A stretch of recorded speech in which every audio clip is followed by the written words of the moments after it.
anybody hot? No! Do you wanna know why? Why? Cause we're cool. Cool. Shake babies. Yeah! Is anybody hot? No! Do you wanna know why? Why? Cause we're so damn cool. Cool. Come on. Everybody go. Now put your feet up.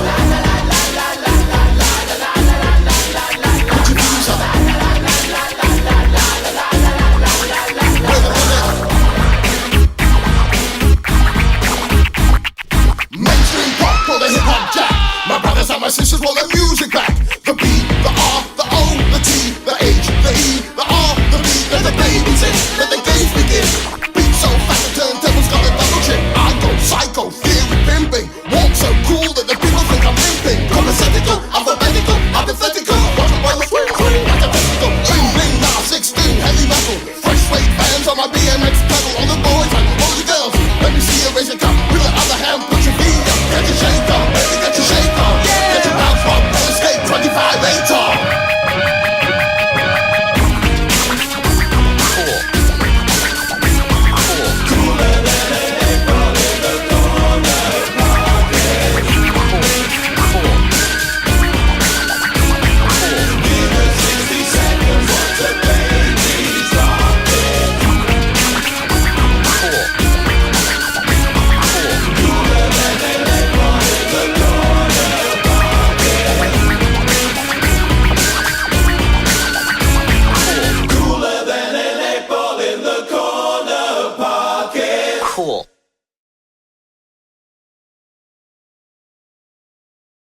So we've got a couple of extraordinary gentlemen here. Good morning, guys. You excited? Yeah, absolutely. So Julian, do you want to talk us through your kit? So this is the kit you would take. So we're shooting a music video today. Talk us through your kit. We've got 3 cameras in this bag. We have the Panasonic GH5S, which is going to be our gimbal camera. Can you give it a spin for us? Really, really good camera for gimbal work and in low light as well. It's fantastic for that. We've also got the Canon EOS R. It has amazing autofocus. So for those shots where we need to get shallow depth of field and we need to move the camera at the same time, I'll use this camera for that, but for nothing else. And the main camera we're going to be using today will be this little baby. This is the Panasonic GH5. Really good video detail. This is going to be our workhorse for today. And of course we've got several lenses. We've got some native micro 4/3 glass for the Panasonic cameras, which are nice and small and light, and the autofocus works reasonably well. For those shots where we need to go a little bit more manual, we're going to be using the Metabone Speed Booster, which converts a Canon lens into a Panasonic micro 4/3 mount. We've also got today some variable ND filters for the different lenses. So where we need to open that aperture in broad daylight, we can do. We've got some lights, spare batteries, and of course we have the Ronin S gimbal for when we need that. Julian, so what are you thinking? What camera are we going to go for the next bit? We're going to be using the Panasonic GH5 for its amazing built-in stabilisation, and because it's incredible 4K detail, because we're going to be capturing a lot of stuff handheld, so we want to be able to crop in post. So Julian, I made the recommendation of could we use the gimbal. Give us a bit of your rationale about why you want to go handheld and not gimbal. With handheld you can be a little bit more free, so you can just turn the camera and move your body at the same time. It's just a little bit more freeing. It's also a lot lighter, so you're not going to get tired as quick. And I would save the gimbal for occasional shots, so that it's a bit of variety. You're not doing the same kind of shots all the time. Oh, I've not pressed record, Jules. Oh, you. I'm joking. Just tell me about these leaves here.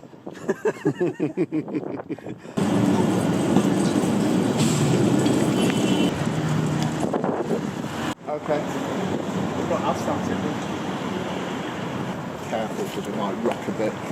So.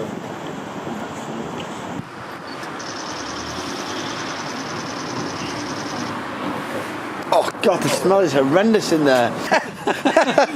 It deserves a medal for God. that. I'm just going to work under the assumption that you've got anything in mind. I can just do the job and start operating. Try to see it.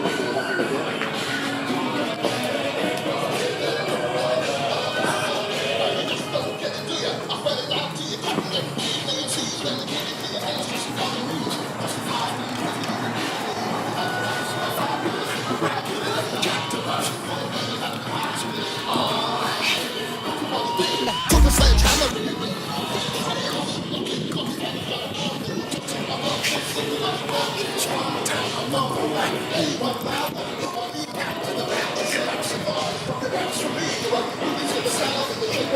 Brother B's in the house, yeah, the big monster. So I never knew you before we did this video. So how did you two, or how did you get involved in doing our video? We used to work together, and I've known Basil for 20 years. Wow. It was 20 years. 20 years, yeah. Wow. So, yeah, we used to work for the same company. When we left, we stayed in touch. Particularly for me, I do have a musical connection. My background is music and audio engineering. So me and Basil were kind of sharing messages and, you know, productions every so often. And then this came up. I've started working for myself as a videographer. So it just made sense to help out and produce this video. But not just a videographer, is it really? When you, if you talk about Picture Me, there's more things that you do. Video production, sound production, e-learning design, but generally with corporate. So really this music video... Editing as well? Editing, of course, yeah, that's all part of video production. But I guess this music video is kind of like a new venture for me. So it wasn't just a let's help out, I was going to learn something from it at the same time. So yeah, it's been a really good experience and I really enjoyed doing it. And how did you get involved, Andy? So I'm very much the inspiration. No, so I've known Basil and Jules since 2008. Yeah. I think that's when I got to know you guys, and I have we worked together for quite a long time. So 2008, how many? So 11 years we've known each other. And I did. So my kind of background is I previously studied film and moving image at the Northern Film School, and always been interested in, and me and Basil would have many debates about film and music and kind of everything in between. And yeah, when I found out you guys were wanting to pull together a music video and do some stuff, I was like, oh yeah, definitely, yeah, I'd love to be involved. You graduated from film school nearly 30 years ago. You've done all since. We've got the internet now, which must be... What? I knew it was going to be a big thing, that internet. I said that from day one. This internet's going to be a big thing. Okay, so here's my question to you, Andy. Regarding the equipment that's being used, what are the big changes that you've seen since you were in film school? Yeah. So I graduated in 2006, I think. 12 years, 13 years ago. Bad maths that. So I shot film. I used to shoot on a Sony 570, a Sony P150. We used to use it with the digital cameras. We had mini DV tapes, remember them? Yeah. I suppose I remember more, so I did quite a few shorts on actual film. I shot on 16mm film, and that's, you know, kind of that more traditional way of making a film, you know, measuring your focus. You'd have 3 camera operators. I was always kind of clapper loading, really, bottom of the barrel. When everyone goes on lunch, you're left holding the camera. So that traditional style of filmmaking is very much, you know, getting your lens right, measuring your f-stops, having a light meter and measuring where the light's being picked up, where, you know, what's in focus. And come now to get a digital camera, I suppose, like a bit of a dinosaur when it comes to some of the features and what it gets, you know. Yes, the technology, I think, is massively helpful these days. Yeah. But you still need to know how to manually focus, and you still so all of that stuff that you've learned is 100%. Yeah, 100% right. And composing a shot, you know, thinking about, you know, when you're going to use height, when you're not going to use height, thinking about when the light's right. All of those things are never going to change. That traditional way of filmmaking, which, you know, I've probably been. I've not shot anything in years, so I found that the day quite exciting. I found it quite hard. I probably need to do more prep myself next time.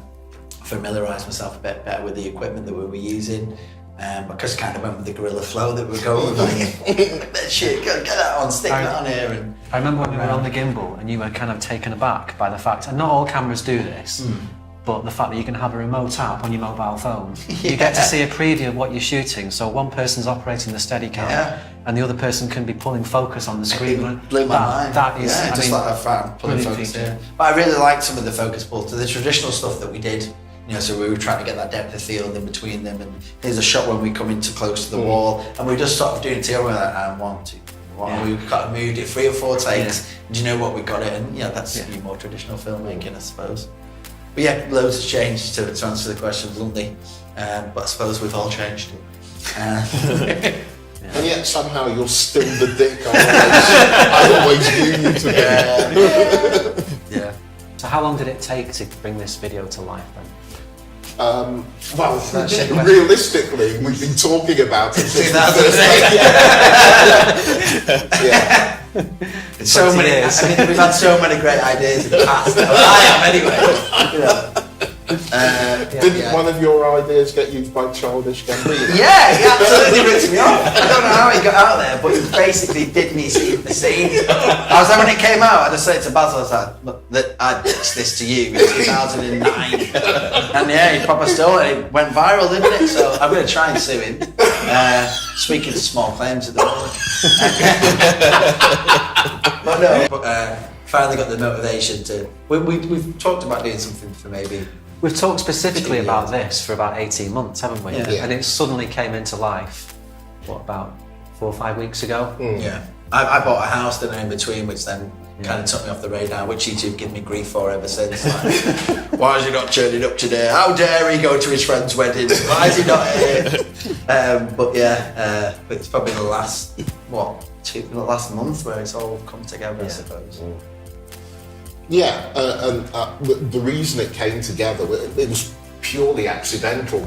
So the initial plan was for G and I to do some scouting around Manchester for locations with Julian. But because we spent a lot of time talking about it, I just figured, well, if we're prepared to do something on the day, we might kind of squeeze some footage out of it. And that's exactly what happened. Which was absolutely fantastic, and I loved the actual scouting of locations. I really enjoyed, walking the streets of Manchester with a different lens on those streets that you walk down. So instead of just walking down the street, you're just thinking, oh, I like the buildings, and I think we could shoot from this angle. One of the places we went to was, I don't even know if it's still called this, but Beehive Mill on Jersey Street. Yeah. And it's changed a hell of a lot since we used to rehearse in that mill. But there was a nice little bridge that's kind of like 400 or 500 yards away from the mill. So I said, oh, well, there's a bridge, let's go and have a look there. And the bridge is there and it's lovely. But what I never knew was there was like a little underpass, and you'll see that. It's quite prominent in the video, I would say, because it was just a really, really good find. Never knew it was there, and it was just absolutely fantastic. Yes. Garfield, you did something to Basil when you had your back turned to me. Oh yeah, you did. I was filming, and then you just turned around, and then Basil just started to crease up. What's going on? Is this part of the shot? And then you carried on, and Basil was just doubled over in stitches. What did you do? He winked at me. I winked. He paused and gave me a wink, the cheesiest wink ever. It just set me off. It was brilliant. Do you know what? Yeah, that was great. I was funny. I was funny there. Yeah, that was hilarious. It was good. It was really good. Talking about Manchester though, I lived on Jersey Street, not even 5, and it's evolved and changed so much. It has, and like you say, I think you can walk a bit kind of blindfolded. You're with the rats and the other rat race, and you're just going in and out of work. You forget how many days. I think when I don't think it's in from the video, with a big bit of graffiti, the giant cat and stuff. I've walked down that street 100 times and never seen it. So yeah, it's what I thought was really interesting was that day that we were location shooting, and a lot of that shot made it into the final video. What kind of really struck home for me is that you don't always need a bag load of kit, because that was just one camera and a couple of small lenses, and we were still able to get all of that stuff handheld. So because I wasn't there on that first day, so how long did you film for, do you think? It wouldn't have been, a day, would it? It was 3 or 4 hours probably. Yeah, it wasn't. Yeah, it was about that. And then it was kind of off for a week, and it's like, you know what, let's do the same again next week. Let's get there early. Really catch the sun. That was fun. Wasn't it actually the next Saturday? It was a week later. But were we always planning to do the next? Because that was just going to be the location shoot, and then the next Saturday was going to go to those places And actually shoot. That's when the big guns were coming in. But you know, I loved on that day was shooting on the on top of the car park. I loved that morning bit. It was that kind of it's not dusk, is it? The sun's just coming up. My absolute favourite shot in the whole video is when Basil was just walking around in the car park. I don't think you'd arrived yet, Garfield, and I just kind of switched the camera on and just said, Basil, just walk around. And the floodlights were still on in the car park and the sun was just coming up, so there was a nice backlight behind him with the sun just lighting the side of his face, and it looked really cinematic. So I thought, can't miss this opportunity. I really like from that day the opening shot of the video, actually, when it kind of cuts on you two, and you've got the two, I think it's the CIS tower, another building, kind of framing you both. These two towers, and it's really low, but it's kind of that really, it's like that daylight blue, that here you can get with film, and it looks kind of really clean and fresh, but kind of a little. It doesn't look. It kind of looks a bit magical. I know that sounds a bit cliche, but I think because of the time of day, it looks really good. So, what's your favourite shot in that video? I've got a few. Most of the ones that I decided on, I think, were the best. There's a really. I suppose when you kind of you can plan shots, and we've got some. I really like the puddle shot coming up, and the way that we framed that. There's some really good focus pulls that I like, but for me, it was like just finding that piece of graffiti. Is I can't remember what it says. It's about being scared or something. Is that when you're walking? Why the constant fear. And it's just it's just really simple piece of movement as they kind of walk into that frame. So it kind of, you would never written that on a storyboard. You wouldn't, unless you knew. But we kind of found that kind of fits really well with what they're doing. So like that. I love the rooftop. I kind of did the back and forth across the rooftop against that pit, and that's when the song's really sort of reaching that crescendo. And I love that bit as well. And kind of camera bounces. What was your favourite shot, Basil? I think everything about this project came to life in that underpass. So I think we started off, didn't we, having a look at China Lane?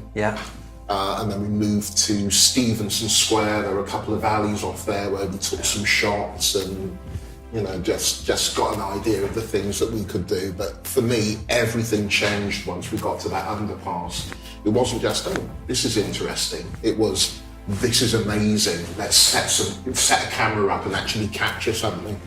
The restrictions of the actual dimensions of the area we were shooting in, that dictates the composition of the shot. But I love everything that's shot in there. I like G's tribute to James Brown that we do in there with the coat. Everything that we've achieved with this video starts from the underpass, because we just saw the space and it was like, wow, that's amazing. I was always happy to be guided by the experts. So the notion of having to get up at 5:30 in the morning so I could drive into Manchester to get there for, I think was it 7:15? Yeah. So that we could start catching that dawn light. At the time, I was thinking, well, they say it's something that you're going to have to do. But I think some of the stuff, just from a lighting point of view, so the opening shot is from when we were there quite early, not quite when I'm adjusting my gloves and it's quite dark, but that opening shot is from that time in the morning, and the light is absolutely fantastic. And that was on a cloudy day as well. Imagine what it would have been like. I don't know if it would have been as good. I think that it kind of filtered it out a little bit and made it look softer. It looks. Actually, my favourite shot is I think you put it in slow motion when B and I are kind of dancing and doing different things. And it's almost from up above. I love that shot. Is that just natural light? We only used, I think, one light on one shot when you were dancing up and down the car park, and the sun had already come up, so we just needed some film. But beyond that, no, it was all natural light. Wow, that looks great. Does look great. Well, what are the things we have to consider though? Then we've got to make sure your exposure is right and all that stuff. With the sun coming up and it's always changing, the light's always changing. Do you have to take that into account, or is it just like, oh well, here we are? Whilst I was filming, I can't remember what on earth you were doing. I see it for the first time in the edit.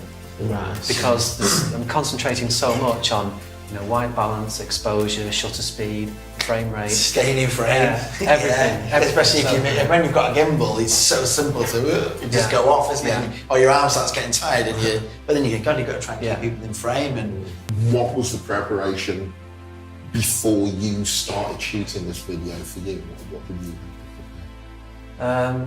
Well, this is very different to the way I would normally approach a video, because primarily being a corporate video shooter, everything is scripted. I know exactly what I need to get before I turn up. It's quite a difficult process actually, choosing the right kit to take for this kind of job. Yeah.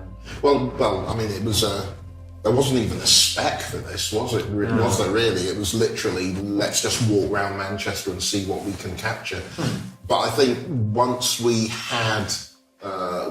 got some footage on that first Saturday, it kind of informed what the other shots needed to look like. I think it very much set the tone, didn't it? I think that what we wanted to catch, or I think what we have captured is you guys, and actually it's a very upbeat, it's a very fast, I use the word energy type song, and that we try to capture that. And actually, what we wanted to do is frame it in the city that we know, which is Manchester, and capture the best bits of that city. And I think we did that. I think we achieved that. I work alone a lot of the time. Some of the shots you do need someone giving you support, like if you're walking backwards with a gimbal. Exactly. In a tight space, you need somebody watching your back, so making sure you're there's that beautiful shot through the puddle that comes up that follows him, and I'm with you and holding you, and move, and we took one take, I think, but pretty much captured it perfectly. Do you know what? That might be my favourite shot. Yeah. I mean, it's right in the intro, and then you see a little bit it's almost later stages. Yeah. But that where we started in the puddle and then you moved up and then you saw us walking, I just like that. I thought that was absolutely fantastic. It's really nice when you get kind of a tilt with kind of movement as well, and I think we've tried to do it a couple of times in there, but when you get doing something like that, so you've got all this fast pace and it kind of slows it down with some really lovely simple movement. I think that kind of makes it pop out, it makes it stand out, which is probably why it's one of my favourite shots. I thought you were going to talk about my preparation. Oh, sorry, what was your preparation? So I basically just turned up. I had a bottle of Lucozade and a crumpet in the morning.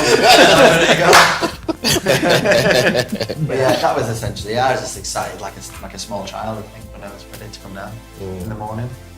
As a filmmaker though, Jules, and what are the big learns that you've had? So I suppose this is the first time doing a music video, or what were the big learns that you'd have now that if someone was starting it for the first time, what would you say? Do you know what? These are the top 5 things to think of. That is a really, really good question. I was actually pleasantly surprised by how many usable shots we got by going handheld with one camera. Great point. So I think that was a big learn. But I think that handheld stuff was absolutely appropriate because we were just trying to capture performance. And also, the second thing I would say is that when you've got 2 people who are both operating the camera, you need to talk to each other a little more. So I was just handing Andy the camera and just saying, right, you go and shoot a bit. But I didn't know what he was going to shoot. So depending on whether it's going to be performance, syncing to the song, or whether it's going to be posing, then that really, to me, tells me whether I need to shoot in 25 frames per second or 50 frames per second so we can slow it down later. But if you're shooting in 50, then your shutter speed needs to double. And I just gave you the camera to shoot some of the stuff that they were lip syncing, and it was at double speed. So in the video, it doesn't look as cinematic as it could do. It looks too realistic. I quite like that look, and I know the bits that you mean. I quite like that real look as well. I know we try and go for that.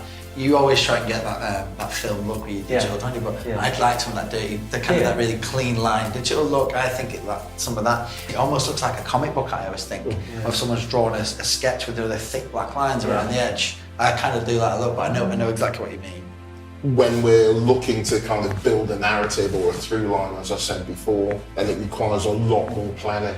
That stuff we did on the roof of the car park, Jules asked the question, what about security? And Andy said, don't worry about that, it'll be fine.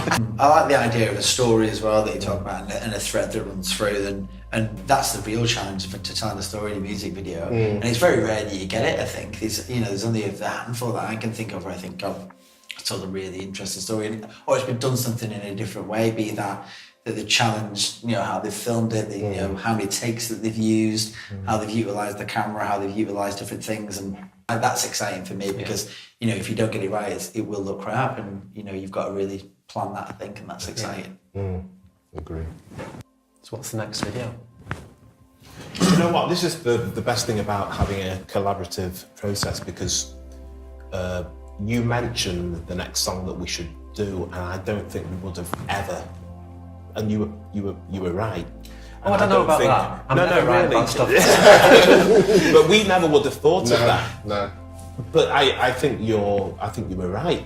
But that is why I sent you a selection, because the song that you felt the most isn't necessarily the one that we would have chosen. Even though, you know, we do play it live and it goes down like all the others, like an absolute bomb. But that's made me think, okay, well, how would we bring that to life? But that's a good challenge to have, I think. As opposed to, right, here's another song, we'll just jump up and down again. Yeah. I like that. Summing up. Just jumping up and down a bit. Can you give me more jumping up and down? Now that we've got the performance video captured, actually, what can we create? I think that's really exciting and looking forward to. Yeah. What about for you? My favourite bit was when we were trying to do the Michael Bay moments, you know, like the bad Oh yeah. It's a little bit cliched, but it always looks good and it's always good fun. Yeah. But I just remember you holding your waist and kind of running around and you're like, watch the curb, watch out! It's like a glass bottle there. So, watch out for the glass! And you're like, jumping over it. The big thing for me for the next one is like a big contra zoom, sort of the Jaws shot. And, you know, that's but I want to, you know, Look out for that in the next video. look out for that. But yeah, I'd like to do some big camera trickery, I think. Yeah. Yeah. Don't think we've got the budget for special effects, but do some physical things with the camera and the. Yeah, I think that would be interesting.